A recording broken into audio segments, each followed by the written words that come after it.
Si on veut maintenant ajouter un timer, excusez, donc un timer, en fait, si on veut rajouter un timer sur la sortie du pressoir, donc si on veut qu'il sorte puis qu'ensuite le timer dure, mettons qu'on veut qu'il dure 2 secondes, ben on va tout simplement partir le timer ici en même temps qu'on va sortir le vérin, puis quand le timer va être fini, là on retournera. Fait que ça veut dire qu'il faut aller dans l'état sortir pressoir, donc cet état-là ici, puis on va rajouter tout simplement notre timer. On peut faire en sorte que le timer soit complètement à part.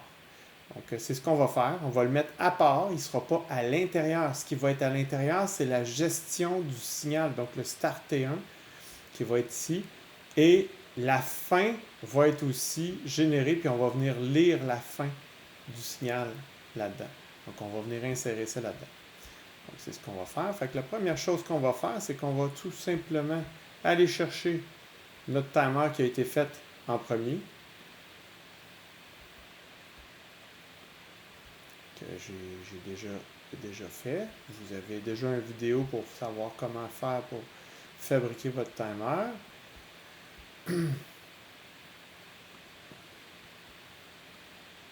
Donc, je l'insère dans ma section 1 en même temps que l'exécution de mes deux UML. Je vais exécuter aussi mon timer. Je vais le faire exécuter avant le début. Donc, je vais le faire ici, au début. C'est tout ça. Puis, on va venir s'ajouter les signaux qui sont importants pour le timer, ce qui veut dire la consigne. On va se rajouter une consigne qui est une constante. Donc, créer une constante. On va mettre un 2 secondes. Puis, le délai atteint, je vais tout simplement, excusez pas le délai atteint, mais le délai courant, je vais l'afficher comme un indicateur. Donc, on va le voir ici. Puis, tout ce que je vais ajouter dans mon cluster, ça va être les deux contrôles, l'entrée et la sortie. Donc, l'activation du timer, puis l'arrêt, quand il va être rendu au bout. Donc, je vais aller éditer mon...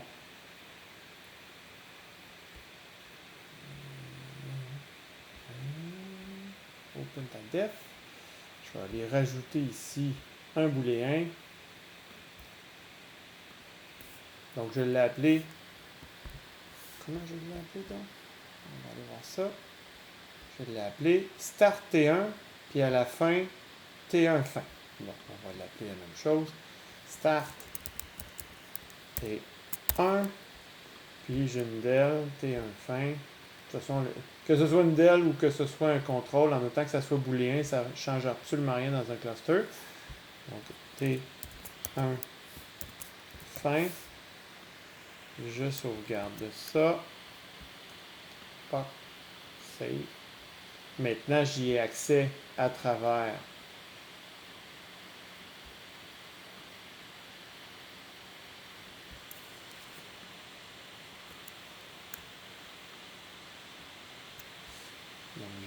à travers mon cluster. Donc, je vais aller le chercher ici.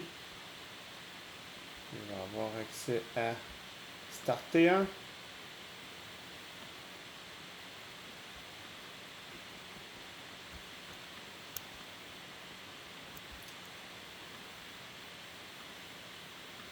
T1 et T1 fin, ben je vais tout simplement l'ajouter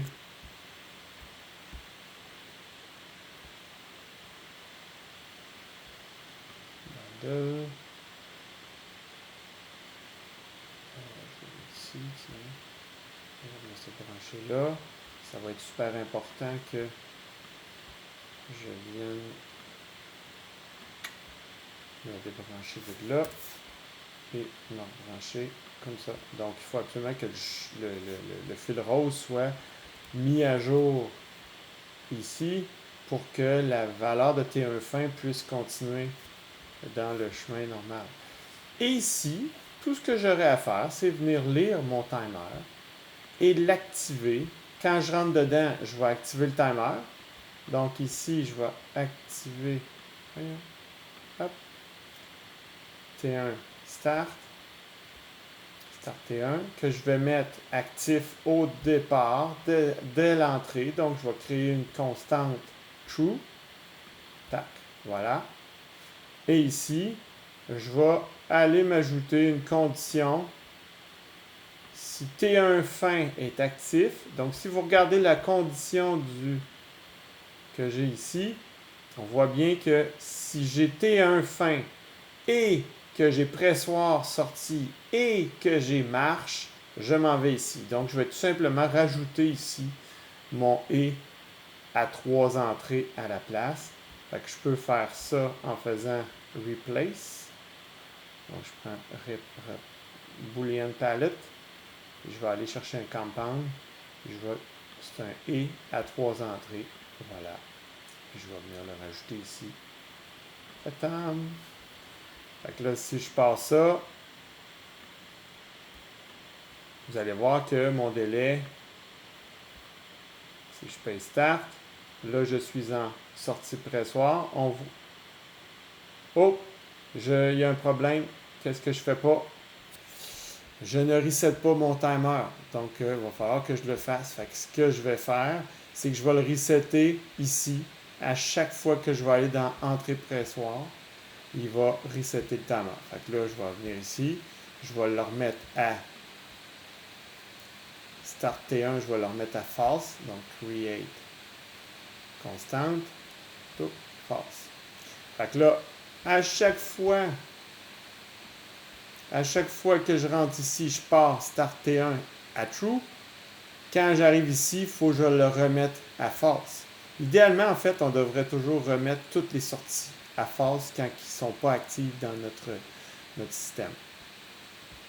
Donc, si on essaye ça, là, ça dit, tac, start, un délai fini, délai fini, délai fini, délai fini, délai. Donc, ça fonctionne. Et merci beaucoup. Bye bye.